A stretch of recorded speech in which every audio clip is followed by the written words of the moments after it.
रघुपति राघव आजाराम पतित पावन सीताराम। रघुपति राघव आजाराम पतित पावन सीताराम। ये महात्मा गांधी पूज्य बापू ये गीत गाए थे, ये भजन गाए थे। ये महात्मा गांधी जी गाए थे। मैं आज माननीय सुप्रीम कोर्ट के माननीय मुख्य न्यायाधीश जी से मेरा अपील है, सुप्रीम कोर्ट के मुख्य न्यायाधीश थे खेहर साहब। सुप्रीम कोर्ट के मुख्य न्यायाधीश थे खेहर साहब। उसके कार्यकाल में बिहार से एक व्यक्ति सुप्रीम कोर्ट में याचिकाएं दायर किए थे, लेकिन वह घोटाला का फाइल था। तत्कालीन मुख्य न्यायाधीश खेहर साहब उस व्यक्ति पर बड़ी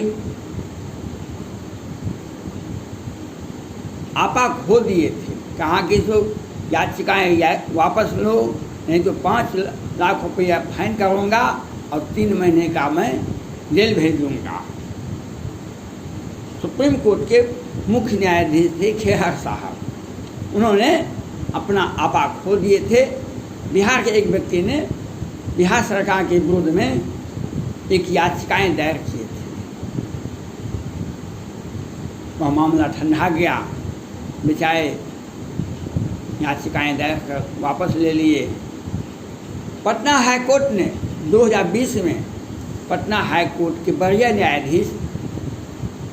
न्यायाधीश राजेश कुमार जी विधिवत रूप से राष्ट्रपति भवन, सुप्रीम कोर्ट और प्रधानमंत्री कार्यालय को विधिवत सूचना दे दिए कि ऋण घोटाले में लोअर कोर्ट और वैकेंट कोर्ट से कैसे जमानत बिहार सरकार ने मैनेज करके दिलवा दिए। बिहार में घोटालों का तो अंबार लगा हुआ है, लेकिन जो लाइसेंसी जो प्रमाणित घोटाले हैं, जैसे ऋण घोटाला, तो पटना हाई कोर्ट के वरीय न्यायाधीश राजेश कुमार जी थे। उन्होंने राष्ट्रपति भवन, सुप्रीम कोर्ट और प्रधानमंत्री कार्यालय को विधिवत किस तरह से बिहार सरकार घोटाला करते हैं, क्या 1000 करोड़ का है ऋण घोटाला। आज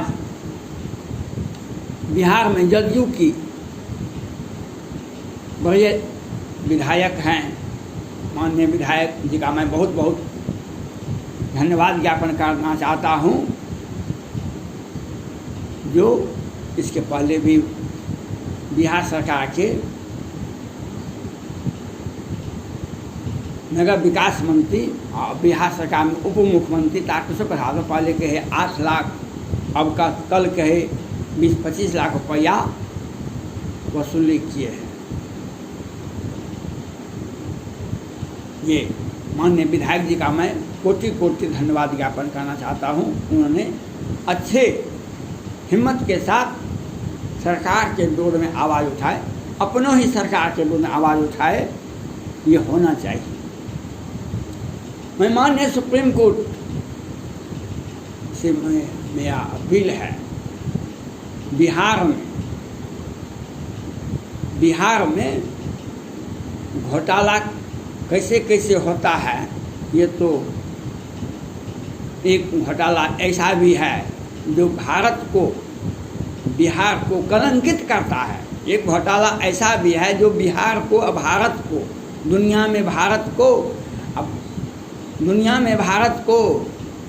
भारत में बिहार को, वह है बिहार का मुजफ्फरपुर का बालिका गृह कांड।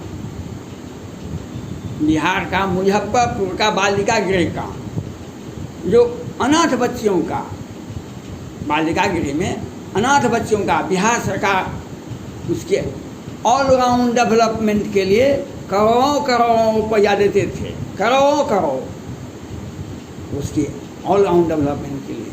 और बिहार के मीडिया बिहार सरकार के पैसे पर पलते हैं बेचारे, उनका हस यही है। ये सरकार के विरुद्ध कुछ नहीं बोल सकते हैं। विरोधी दल से पूछेंगे आप उधर क्यों ताक रहे थे,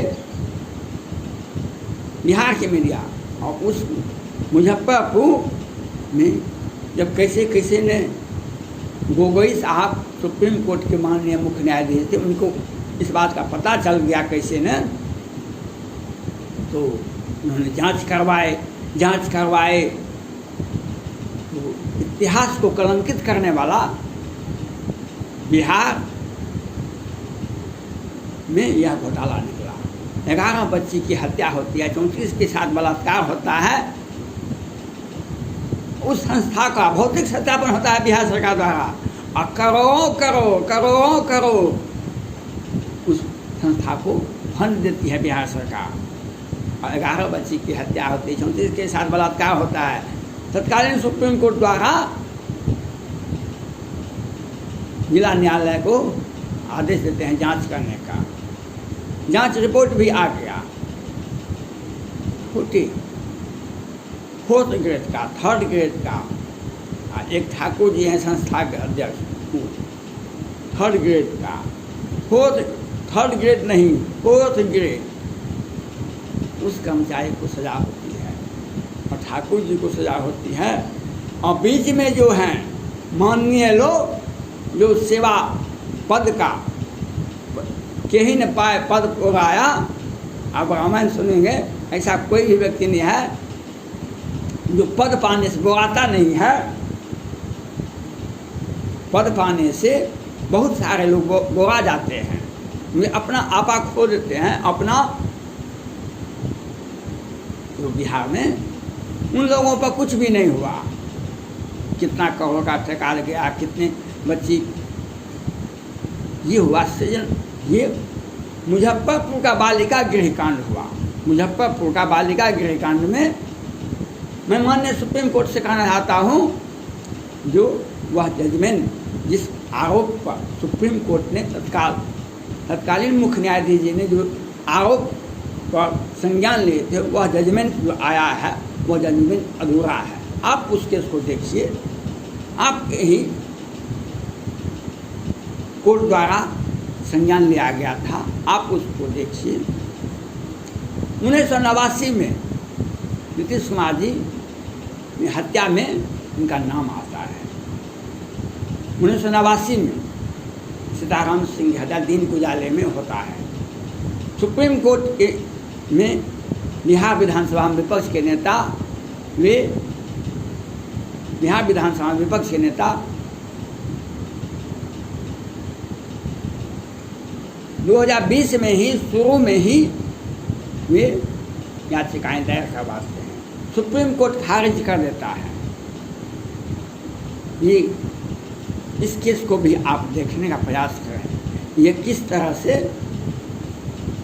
ऐसा नियम, कहाँ पर संविधान IPC की धारा और कौन कौन एक्ट के तहत ऐसा होता है।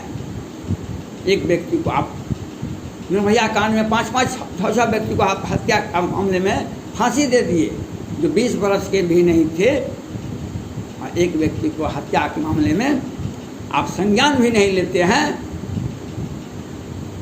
भारत में कानून एक ही है, संविधान में कानून का एक ही सूत्र है, वह संविधान, सुप्रीम कोर्ट, भारत सरकार, राज्यसभा, लोकसभा और राष्ट्रपति। किस अब आइए घोटाला एक से एक। बिहार ही भारत का पहला राज्य है जो MLA MP के लिए अलग से कोर्ट बनाया गया, fast track court. MLA MP के लिए अलग कोर्ट। और बिहार में सृजन घोटाला का मामला मुख्य आरोपी को ने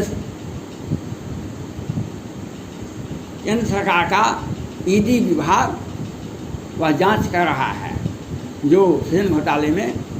अब मुख्य आरोपी कौन है इन्हें बताते हैं। कोरोना महामारी हुआ, अभी अभी कोरोना महामारी हुआ 2020 में, 2021 में। तो अब बिहार सरकार ने यह स्वीकार कर लिया लगभग 10,000 लोग हॉस्पिटल में, सरकारी संस्थान में, हॉस्पिटल में बिहार के सभी राज्यों, बिहार के सभी हॉस्पिटल में मिला करके 10,000 के लगभग लोग मरे।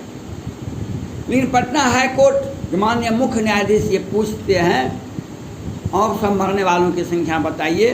गांव देहात, टोला टप्पा, नगर परिषद, नगर पंचायत और गांव देहात में और कौन कौन लोग मरे ये नहीं बताते हैं बिहार सरकार। तो नहीं बताना अलग बात है, नहीं बताना तो इसका मतलब संदेह पैदा करता है कि ये 10,000 संख्या जो है वह नगण्य है। लाखों लोग मर गए हैं, लाखों लोग मर गए इसलिए आपने बताते हैं। ये तो हुआ। अब तीसरा लहर आ रहा है, ये बात की सूचना सभी माध्यम से देश विदेश में, बिहार में भी और देश विदेश में हो रहा है। मैं माननीय सुप्रीम कोर्ट के माननीय मुख्य न्यायाधीश जी से अपील करना चाहता हूँ, वेंटिलेटर 265 वेंटिलेटर बिहार सरकार ने खरीदा, 265 वेंटिलेटर खरीदा।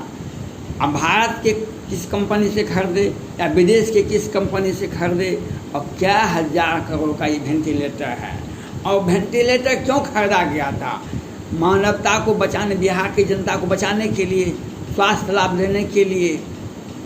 लेकिन वह रखा रह गया और बिहार में ऐतिहासिक मौत हुई। 10,000 तो सरकारी आंकड़े, हॉस्पिटल में मरने वालों की संख्या है 10,000, लेकिन मरने वाले नहीं देखते हैं कहाँ मरेंगे हम। सड़क पर, बिरा पर, गाँव में, देहात में, टोला में, टप्पर में, घर बाहर कहीं भी मरने वाले मर जाते हैं। यहाँ रखे रहते हैं परिवार वाले, वहीं मर जाते हैं। लेकिन बिहार में जदयू वाले ही विधानसभा में कि हमने अपने परिजन के लिए 25,000 में गैस ऑक्सीजन सिलेंडर खरीदा था। मैं माननीय सुप्रीम कोर्ट के माननीय मुख्य न्यायाधीश से अपील करना चाहता हूँ, बिहार में दवा घोटाला, ऑक्सीजन घोटाला और वेंटिलेटर घोटाला, मिट्टी घोटाला, बांध घोटाला और पुल पुलिया घोटाला। माननीय विधायक जदयू गोपाल मंडल जी को हम साधुवाद देना चाहते हैं, उन्होंने आवाज़ उठाई, इसके लिए उन्हें बहुत बहुत धन्यवाद। लेकिन मैं माननीय सुप्रीम कोर्ट से और केंद्र सरकार से यह अपील करना चाहता हूँ, बिहार में एक जिस तरह से मधुबनी में बिहार सरकार के साजिश के तहत मोहम्मदपुर में 5 सैनिक परिवार की हत्या दिन में उजाले में कर दी जाती है और आज तक आरोपी गिरफ्तार नहीं होते हैं। बहुत सारे आरोपी भागे हुए हैं, गिरफ्तार नहीं करते हैं पुलिस। बिहार सरकार की सोची समझ साजिश है। बिहार सरकार ऐतिहासिक, भारत के स्वतंत्र भारत के इतिहास में जितना बड़ा घोटाला बिहार में हुआ है वह उतना बड़ा घोटाला आप सोच भी नहीं सकते हैं। मैं माननीय सुप्रीम कोर्ट से मैं अपील है, सुप्रीम कोर्ट के मुख्य न्यायाधीश की अध्यक्षता में सीबीआई जांच हर एक घोटाला का होना चाहिए, हर एक घोटाला होना। वेंटिलेटर घोटाला, मानवता को शर्मसार करने वाला, वहाँ रखा रह गया, लोग मरते रहे, वहाँ रखा रहा, हम मरते रहे। और तीसरा, बिहार के स्वास्थ्य मंत्री मंगल पांडे जी और मुख्यमंत्री नीतीश कुमार, ये भी पहले स्वास्थ्य मंत्री हुआ करते थे। और मुख्यमंत्री और जितने भी मंत्री बिहार में 10 बरस से हैं, उनका एक एक व्यक्ति का मंत्रिमंडल का घोटाला देखा जाए तो 25 लाख 20 लाख नहीं है, 25,000 करोड़ का घोटाला बिहार में है। चाहे ऑक्सीजन घोटाला हो, वेंटिलेटर घोटाला हो, ऑक्सीजन घोटाला हो, पुल पुलिया घोटाला हो।